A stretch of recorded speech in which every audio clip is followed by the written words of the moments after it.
이 시간은 하나님의 은혜로라는 제목으로 함께 은혜를 나누고자 하는데요.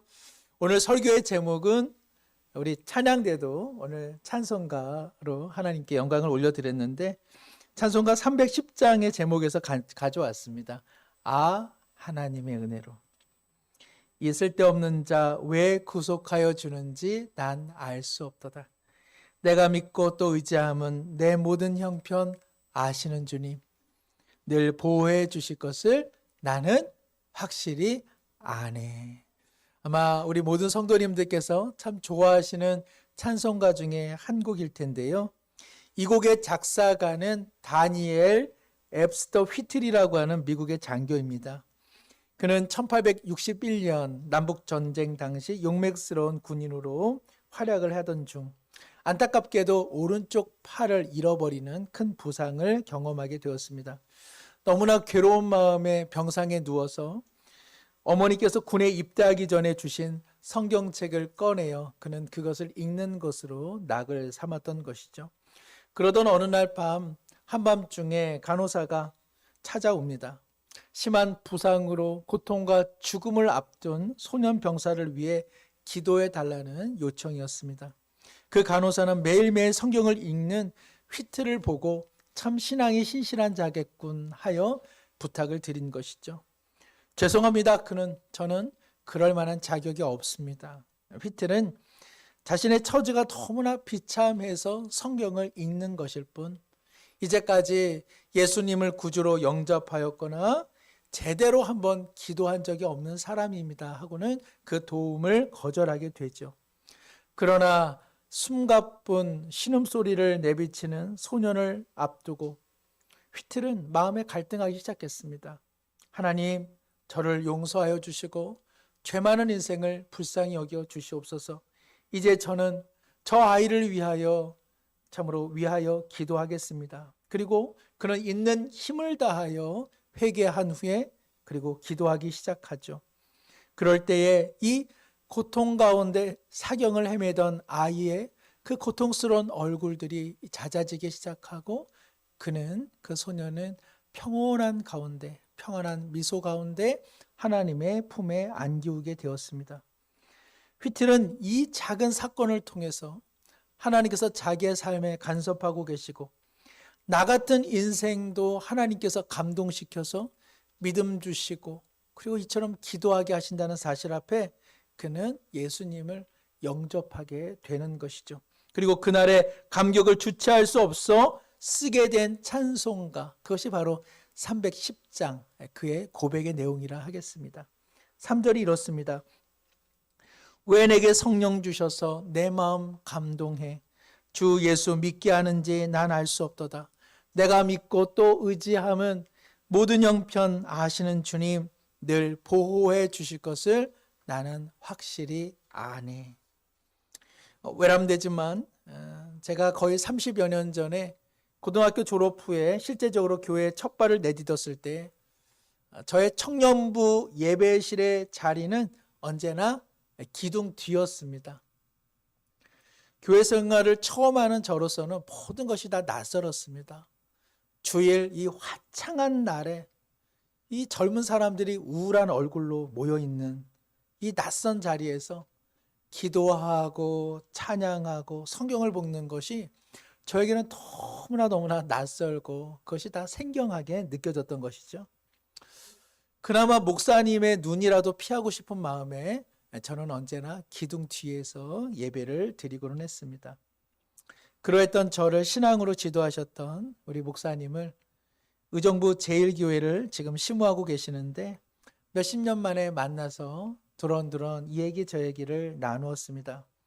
존경하는 목사님께서 저를 이 목사 하면서 목회 이야기를 함께 나누어 주시는데 제가 돌아오면서 나 같은 자가 그 기둥 뒤에서 그렇게 숨어서 예배하던 제 자신이 존경하는 목사님과 함께 이렇게 교회 이야기를 또 목양의 이야기를 하는 것 참 하나님의 은혜다.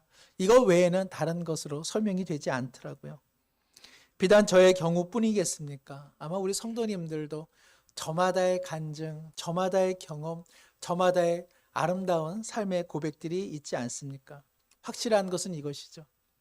예수님을 믿는 것이 나의 결정이고 나의 선택이고, 그리고 그것을 유지하는 것이 나의 믿음이라고 한다면 우리 중에 오늘 이 자리에 계신 분 아무도 없을 겁니다. 세상에서 가장 신비로운 것은요, 7대 불가사리가 아니라 오늘 나 같은 인생이 여기에 있다는 것이죠.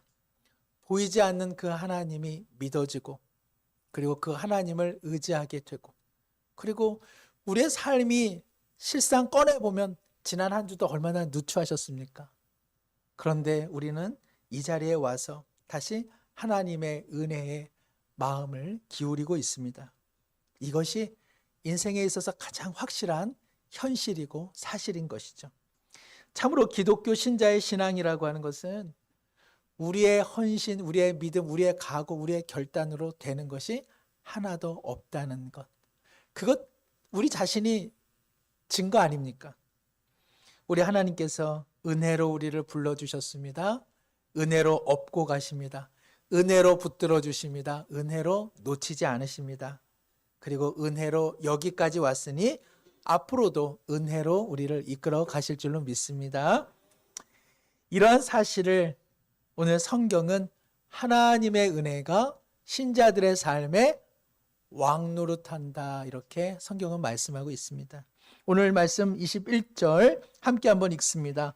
이는 죄가 사망 안에서 왕노릇한 것 같이 은혜도 또한 의로 말미암아 왕노릇하여 우리 주 예수 그리스도로 말미암아 영생에 이르게 하려 함이라. 아멘. 왕노릇한다, 주인 노릇한다, 그것은 하나님께서 우리의 삶과 우리의 신앙 안에서 지배하시고 통치하시고 주도권을 행사하고 계시다, 그런 뜻입니다. 성경은 이 뜻을 분명히 하기 위해서 정반대의 사실 하나를 기록하고 있는데, 그것은 무엇이냐? 죄가 사망 안에서 왕노릇한다, 이렇게 이야기합니다. 죄가 사망 안에서 왕노릇한다. 이것은 무슨 뜻일까요? 죄가 우리의 삶에 주도권을 행사하여 우리를 비참한 삶의 지경으로, 사망과 자책과 후회로 우리를 언제나 인도하고 있다는 것이죠. 지옥에 가면은 사람들이 어떻게 운다고 하죠? 껄껄껄 하고 운다고 하죠.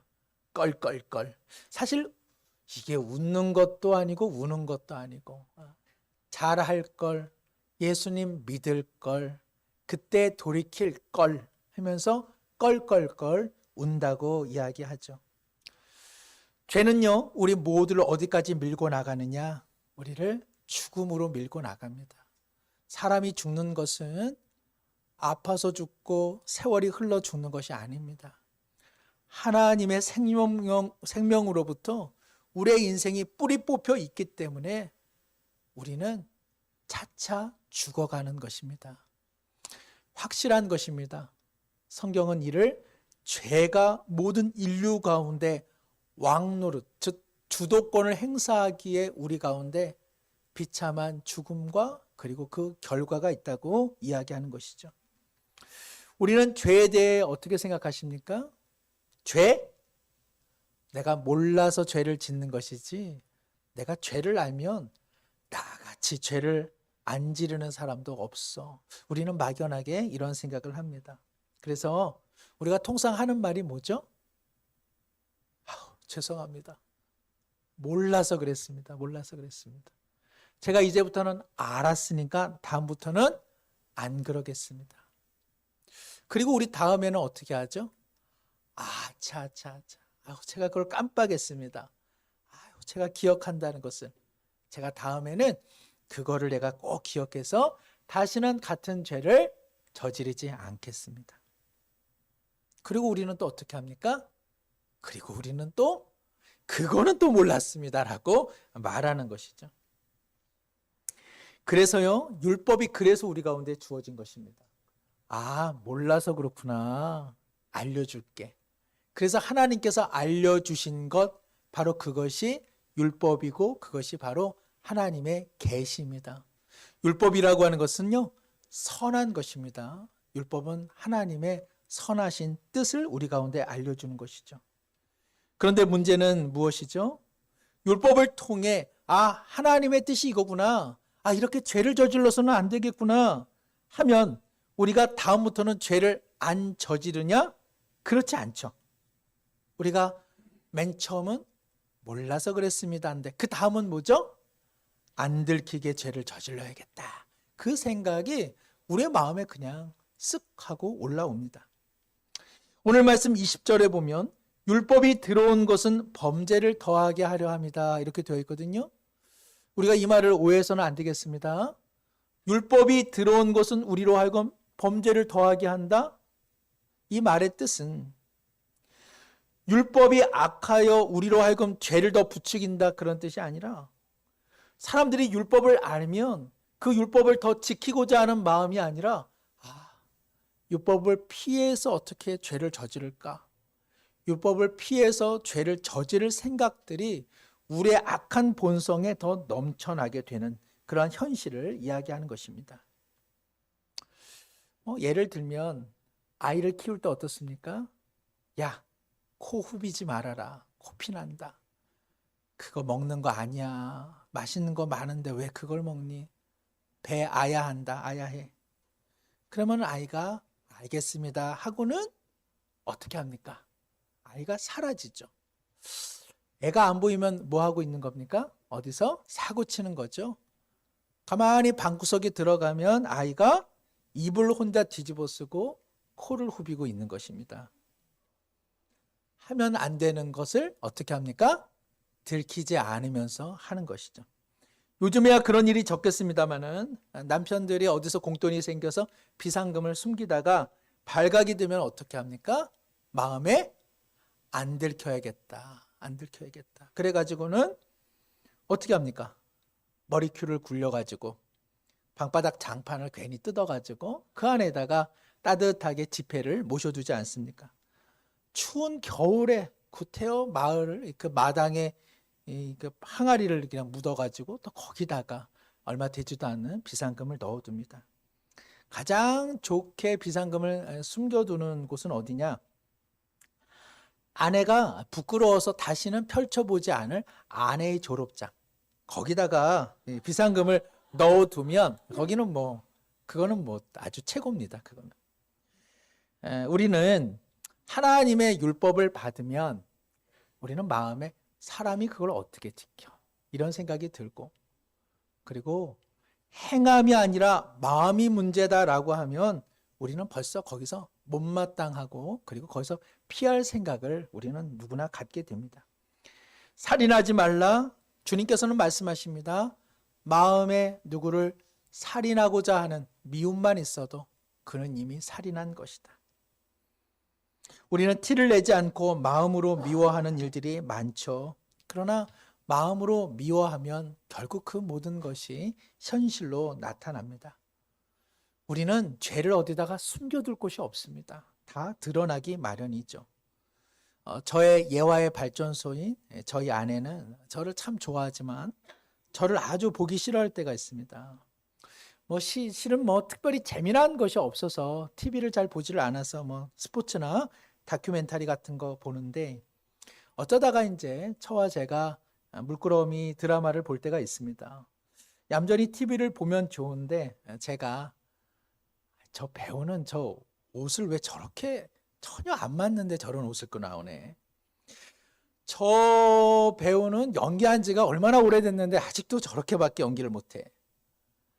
이 이야기는 애써 글렀다. 이게 이야기가 드라마가 이게 앞뒤가 맞지가 않아. 저 사람하고 이 사람하고의 관계가 억지스럽다, 억지스러워.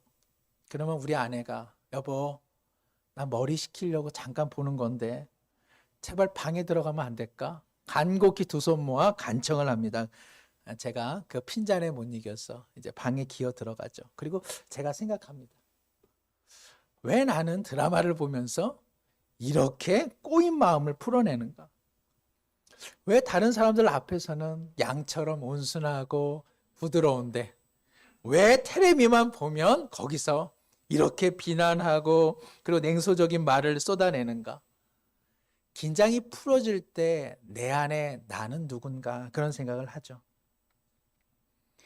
예전에 신앙 책 제목 중에 하나가 있습니다. 아무도 보지 않을 때 하나님 앞에서 당신은 누구입니까? 우리 자신을 가만히 들여다보면 거기에 누가 있죠? 죄 저지르기를 좋아하는 한 사람이 등을 돌리고 가만히 있지 않습니까? 누군가를 시기하고 책잡고 내가 늘 옳다고 말하는 변명과 합리화를 내세우는 나를 닮은 우리 자신이 우리 마음 깊은 곳에 웅크려 있지는 않습니까? 우리 삶에 가장 대하기 어렵고 꺾기 어려운 적수는 누구죠? 실은 우리 자신 아닙니까? 몰라서가 아니라 아는데도 결코 죄를 이기지 못하고 살아가는 우리 자신. 성경은 참으로 우리의 현실을 그대로 보여주고 있습니다. 디모데 후서 3장 2절에서 4절까지 말씀 제가 읽습니다. 사람들이 자기를 사랑하며 돈을 사랑하며 자랑하며 교만하며 비방하며 부모를 거역하며 감사하지 아니하며 거룩하지 아니하며 무정하며 원통함을 풀지 아니하며 모함하며 절제하지 못하며 사나우며 선한 것을 좋아하지 아니하며 배신하며 조급하며 자만하며 쾌락 사랑하기를 하나님 사랑하는 것보다 더하며. 오늘 이 구절을 보시고 아우 저런 게 죄야? 아니, 몰랐네. 나 몰라서 그랬어. 라는 분 아무도 안 계실 겁니다. 다 아는 내용인데 우리는 이 구절 하나하나에 모두 다 걸려 넘어져 살아가고 있지는 않습니까? 오늘 우리 사회 세계 곳곳에 이토록 많은 분쟁과 갈등이 있는 까닭은 무엇일까요? 선을 몰라서 지금 우리 나라와 그리고 세계 도처가 이 몸살을 앓고 있을까요? 우리는 다 압니다. 무엇이 잘못되었고 무엇이 선인지를. 그러나 우리는 완전히 무능합니다. 우리는 아무리 힘을 모아도 우리가 하는 일은 다 무능하고 그리고 잘못된 일들이 태반입니다. 그러나 바로 여기에 복음이 있습니다. 하나님은 우리의 잘한 잘못한 것으로 파생되어지는 모든 결과를 그대로 방치하는 것을 하나님은 전혀 원하지 않습니다. 하나님은 은혜로 모든 삶을 주도권을 행사하고 계십니다. 죄가 주도권을 행사하고 있는 것이 사실이라면 하나님의 은혜는 더욱 확실한 주도권으로 우리의 인생을 이끌어 가고 계십니다. 사랑하는 성도 여러분, 죽음처럼 엄연한 현실이 어디 있습니까? 죽음이 분명한 현실이라면 하나님의 은혜로 우리를 살리시는 것도 더욱 분명한 현실인 것입니다. 우리의 슬픔, 우리의 인생의 슬픔이 현실입니까? 그러면 하나님의 은혜는 더욱 현실입니다. 우리 자신을 들여다보십시오. 우리 자신을 이긴 것은 지난 한 주 무엇이었습니까? 실은 죄가 우리를 날마다 이겨가고 있지 않았습니까? 그런데 어떻게 오늘 우리는 이곳에 와 있습니까? 우리는 무슨 낯짝으로 지금 하나님 앞에 와 있습니까? 우리 스스로 증명하고 있는 것입니다. 죄가 이기는 것 같은데 실상 우리 신자의 삶엔 하나님의 은혜가 그 죄를 이기고 있는 것입니다. 그래서 우리가 하나님 앞에 지금 나와 있는 것이죠. 로마서 7장 21절에서 25절까지의 말씀 우리 한번 나의 고백이다 하는 마음으로 7장 21절에서 25절 상반절까지 함께 읽겠습니다. 그러므로 내가 한 법을 깨달았나니 곧 선을 행하기 원하는 나에게 악이 함께 있는 것이로다. 내 속사람으로는 하나님의 법을 즐거워하되 내 지체 속에서 한 다른 법이 내 마음의 법과 싸워 내 지체 속에 있는 죄의 법으로 나를 사로잡는 것을 보는도다. 오호라 나는 곤고한 사람이로다. 이 사망의 몸에서 누가 나를 건져내랴. 우리 주 예수 그리스도로 말미암아 하나님께 감사하리로다. 아멘. 사랑하는 성도 여러분, 죄를 몰라 죄를 짓고 죄를 알아도 죄를 짓는 우리의 이 비참한 상황 속에 우리 하나님은 방치하거나 방관하는 분이 아니라는 사실입니다. 죄가 왕노릇하는 것을 하나님은 더 이상 허용하지 않고 죄의 왕노릇을 하나님은 은혜의 왕노릇으로 우리 안에서 이기고 있다는 사실인 것이죠. 그렇다고 해서 우리가 하나님 앞에 범죄한 것에 대해 아무 일도 없는 것처럼 하나님께서 그냥 감싸주시고 안아주신다, 그런 뜻은 아닙니다. 신앙은 언제나 회개가 요청됩니다. 그러나 회개라고 하는 것은 하나님, 내가 잘못했으니 응당 그 결과를 받겠습니다, 그것은 아닙니다. 우리가 하나님 앞에 회개하여 응당 그 결과를 받겠다라고 하면 우리는 다 사망이고 죽음입니다. 우리가 하나님 앞에 회개한다라고 하는 것은 우리의 죄성과 약함을 거짓없이 고백하되, 하나님, 이를 다스릴 능력이 제게는 없습니다. 제가 왕노릇하기 시작하여 이것을 하나님께서 방관해 주시면 저는 죽음 외에는 아무런 선택지가 없습니다. 하나님의 은혜로 저를 다스려 주시옵소서. 그 은혜만이 저를 살려주십니다 라는 것, 그것이 바로 회개하는 자의 진면목이라 할 수 있습니다. 기독교 신자의 내면과 그 삶에는 이처럼 하나님의 은혜가 왕노릇하고 있는 것입니다. 하나님께서 왕노릇하기 때문에 우리는 우리의 잘못한 것으로 사는 것이 아니라 하나님의 은혜가 여기까지 우리를 인도하고 있는 것입니다. 우리는 이것을 좋아하죠. 잘못한 것에 응당 벌을 받고 잘한 것으로 상을 받는 것. 우리는 그냥 막연하게 이런 것이 어떤 세상의 원리로 작동되면 좋겠다, 이런 생각을 갖습니다. 그러나 성도 여러분, 잘못한 것으로 벌을 받고 잘한 것으로 상을 받는 것, 이것이 바로 율법이 우리 가운데 제시하는 것입니다만 이것으로는 죄를 이겨낼 수 없는 것입니다. 우리 삶의 모순과 우리 삶의 갈등과 우리 삶의 어떤 어려움들을요, 잘잘못에 대한 상벌로는 결코 이겨낼 수 없는 것입니다. 그러나 하나님의 은혜는요, 우리를 새롭게 이끌어 가십니다. 부모와 자녀의 관계를 한번 생각해 보시죠. 부모와 자녀의 관계가 잘잘못의 관계라면 그 가정은요, 상당히 살벌할 것이고요, 그 가정은요, 냉랭하게 말할 수 없을 것입니다. 자녀가 잘못하면 부모가 벌을 줍니다만 부모의 벌이라고 하는 것은 부모의 깊은 마음고생이죠. 내가 좀 더 좋은 부모였으면 너가 좀 더 나은 인생이 되었을 터인데 내가 무엇을 잘못했을까? 그것을 되돌아보는 것이 부모의 마음입니다. 부모가 자녀에게 징계할지라도 사실은 그 징계는 부모 자신에게 하는 것이죠. 그리고 부모는 생각합니다. 너의 더 나은 인생을 위해 내가 할 수 있는 것은 과연 무엇일까? 그것이 바로 부모의 사랑이죠. 자녀는 잘하면 부모에게 엄마, 아빠 나 이만큼 잘했으니까 응당 뭘 주세요라고 말하죠. 부모는 자녀가 잘한 것으로 기뻐하기는 하지만 자녀가 잘한 것이 없어도 매일매일 이미 상을 주고 있습니다. 그 대표적인 것이 무엇이죠? 밥상 아닙니까? 밥상. 그냥 그 못난 놈에게 그냥 끊임없이 밥상을 줍니다. 다른 집 애와 비교하면 현저히 떨어지는 우리 아이. 그런데도 그 아이에게 부모는 먹여주고 입혀주고 챙겨주고 말 안 해도 필요한 것을 넉넉히 공급해 줍니다. 부모와 자녀의 관계가 잘하고 못하고의 관계가 아닌 바에야 하나님과 우리의 관계는 어떤 관계이겠습니까?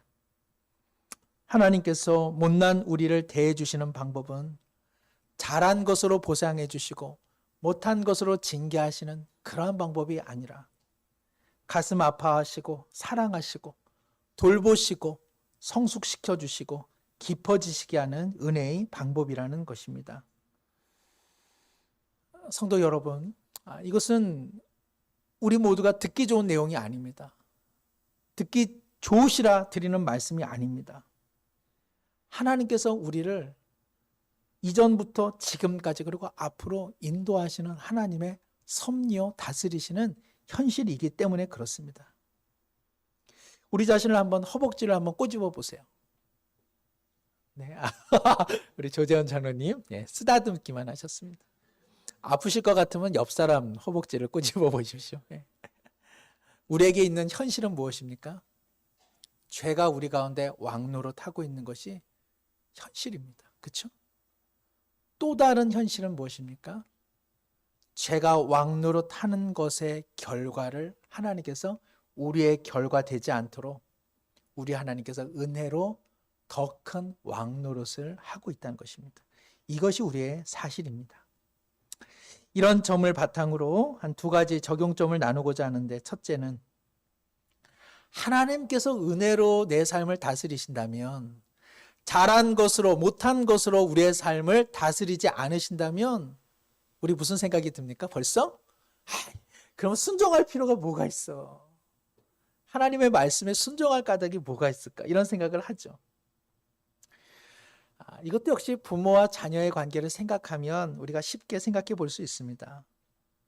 부모님의 그 깊은 사랑을 깨달은 자녀를 뭐라고 하죠?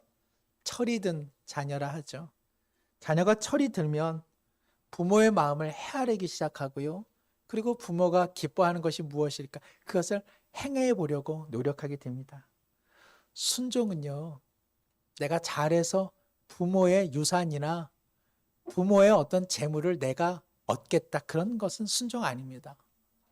자녀의 순종은 나를 사랑하는 이 부모님의 마음을 좀 더 행복하게 해드리는 것은 무엇일까? 그것이 바로 자녀의 순종이죠. 하나님의 말씀에 순종하면 인생이 형통하게 되고 내가 원하는 것이 소원 성취되는 것, 성경이 말하는 순종은 그런 것은 아닙니다. 하나님 앞에 순종하면 무엇을 얻는 복으로서의 신앙의 원리, 신앙의 법칙, 신앙의 규칙, 이런 것이 아니라 세상 어디에 나가도 참 못난 난데 하나님께서 내 편이 되어주시는 이 엄연한 현실 속에서 나도 하나님의 편이 되어주고 싶고 나도 하나님 앞에 철이 든 사람 되고 싶은 것, 그것이 바로 성경이 말하는 순종인 것이죠. 둘째는요, 하나님께서 이처럼 우리의 잘하고 못한 것으로 우리를 결과 만들어 가지 않으신다면 우리 역시 우리 신앙 안에서 자랑할 것은 무엇일까요? 내가 잘하고 있는 것, 누가 못하고 있는 것을 폄하하고 비판하는 것, 이런 것은 실제 참된 신앙의 자리에 들어설 여지가 없는 것입니다. 하나님께서 우리 자신을 잘하고 못한 것으로 판단하지 아니하시는 바에야 우리 자신도 누군가를 잘잘못으로 판단할 수 없는 입장이라는 것이죠. 그러면 성도들이 모여서, 그리고 믿는 신자가 삶을 통해 드러내야 될 신앙의 실력은 무엇일까요? 하나님의 은혜가 내 삶에서 왕이 되고 계십니다. 그것을 우리는 함께 나누는 것이죠. 하나님의 은혜가 내 신앙의 실력이 되도록 그렇게 우리는 은혜의 사람으로 살아가는 것입니다. 만나서 우리가 해야 될 일은 하나님의 은혜입니다. 내 신앙이 얼마나 뛰어난지, 혹은 당신은 얼마나 못난 인생인지를 견주는 것은 아무 의미가 없는 것이죠. 그러니 누가 어려운 이야기를 하고 누가 신앙이 연약해지면 그것 말이야 마구간에 말 이야기를 하지 마시고, 아이고 오죽 힘들면 그럴까, 나라도 그러겠어, 혹은 나는 그 상황에서 나는 더 할 것 같아, 어떻게 하면 도울까, 참 대단해, 그 상황을 버티는 것만으로도 참 대단해 보여요. 그것이 바로 우리의 신앙의 은혜가 작용하는 원리라고 할 수 있습니다. 사랑하는 성도 여러분, 우리가 오늘 이러한 말씀을 들으면 우리는 한 주간 멋지게 살 수 있을까요? 언제 그런 말씀을 들었는가? 우리는 다시 죄가 우리를 사로잡아 죄의 지배권 속에 우리를 사로잡아 오는 현실을 다시 경험하게 될 것입니다. 그러나 하나님의 은혜가 어떻게 왕노릇을 하느냐? 우리가 갈등하는 차원이 달라졌습니다. 옛날에는 남보다 더 잘 먹고 더 잘 살고 어떻게 더 많은 소유를 품고 살아갈까? 내가 저놈의 사람을 어떻게 이길 수 있을까? 어떻게 하면 나만 잘 될 수 있을까? 이런 생각을 하면서 갈등했는데 이제 우리의 갈등은 어떻게 달라졌습니까? 아이고, 이러면 안 되는데 하나님께서 기뻐하시는 것은 무엇일까? 좀 더 하나님께서 원하시는 삶은 무엇일까? 내가 매사 잘잘못으로 남을 판단하는데 내가 어떻게 도울 수 있을까? 어떻게 힘든 사람을 보고 그 마음을 품어낼 수 있을까? 나는 왜 이 모양일까? 나 하나님의 뜻대로 살 수 있고 싶은데 우리는 벌써 우리의 사고와 그리고 가치가 달라져 있습니다. 이것이 무엇을 증명하는 것입니까? 하나님의 은혜가 우리의 삶 속에 왕이 되셔서 우리를 이끌어 가고 계시다는 것입니다. 사랑하는 성도 여러분, 이것이 사실입니다. 이 사실을 믿음으로 받아들일 때 비록 흔들리고 넘어져도 최후 승리는 하나님이시며 하나님의 은혜로만 나와 우리 가정은 살아간다. 이 믿음으로 승리하시는 한 주 되시기를 축복합니다. 기도하겠습니다. 하나님 아버지, 우리의 현실은 죄가 왕노릇하고 있는 현실입니다. 이 현실이 지속된다면 우리는 결국 비참한 죽음에 이르게 될 터, 하나님께서 그리스도 안에서 이를 방치하지 아니하시고 그 은혜로 통치하시고 다스려 주시고 여기까지 인도해 주셔서 진실로 감사를 드립니다. 앞으로 우리가 잘하는 것 보고 하나님의 은혜가 지속되는 것이 아니라 하나님의 은혜는 영원히 지속되나니 우리는 잘하고 못한 것으로 사는 인생이 아니라 하나님의 은혜와 하나님의 풍성하신 사랑으로 지배를 받고 있음을 잊지 않게 하여 주시옵소서. 그리하여 다만 우리의 삶도 무엇인가 받아내는 순종이 아니라 하나님의 사랑에 대한 깊은 감사로 순종하게 하여 주옵시고 사랑하는 이들을 잘하고 못한 것으로 판단하려고 하는 우리의 악함을 내려놓아 함께 즐거워하고 함께 아파하는 진실한 신앙의 실력을 나타내게 하여 주시옵소서. 하나님의 은혜로 한 주 살아갈 것으로 다시 한번 감사드리며 예수님의 이름으로 기도드리옵나이다. 아멘.